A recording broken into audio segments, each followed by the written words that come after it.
tavhundusirwa nekubvanyangura mbira. Tinoda kuti tizive mbira yedu, tigodzisana kuti tofamba sei nembira yedu. Takati musimboti wenyunga mbira ndo makey ese 8 ari pasaya.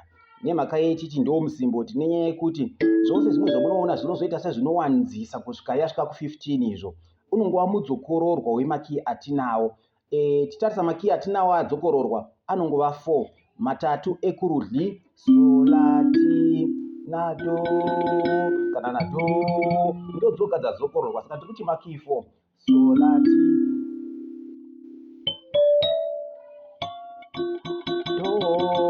ndo dzadzokororwa idzi. Saka kana taziva kuti ndo makey atinawo uchazonatsokuona kuti uyu kana ari solati uyu wokuleft kuna solati, saka mudzokororwa futi. Saka tina mapatya pamusoro apa solati do. Zvinotibatsirei kuva namapatya iwayo? Pamwe mumwe musi ndogona kuramba ndichitamba ndiri pasi ndichiridza zvangu zvandinoda ndiripo pasi ipapo, asi wozonatsokuona kuti pamwe pacho ndinoda kuti instead yokuti ndorove so uyu ndogona kunorova so uyu neruoko rwuri rusina basa, kana kuti neruoko rwakasungunuka kuita izvozvo humwe huchishandiswa uko, zvokuti handigoni kuti ndiuye kudii rimwe ndikuti kana solati ndinogona kunoti ndishandisa ruoko rwaziboswe kunorova mapatya asolati pamusoro apa. Ndokufanana kwadzinoita, zvokuti kana ndikazenge ndakuziva izvozvo handizoshandisi ichi kana kuda kunombora kana kuzvimanikidza.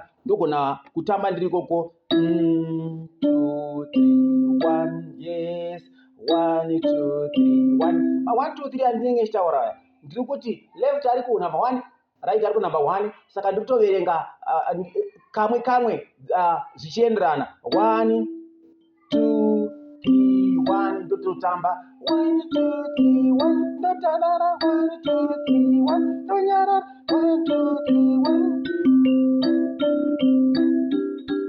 chava chemutengure vhiri rengoro, chava chemutengure vhiri rengoro.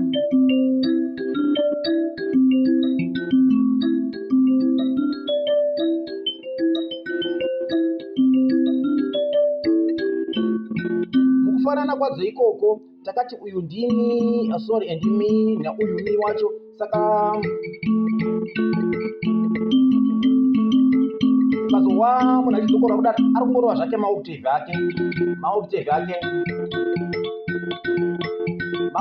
ake anenge achinzwisa kuti ndido do dzinokama uyu ndimi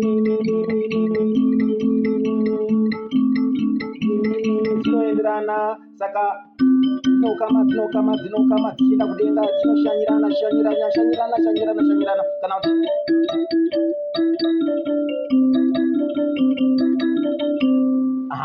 hapana song yawanyanya kunzwa asi ukama tahuona.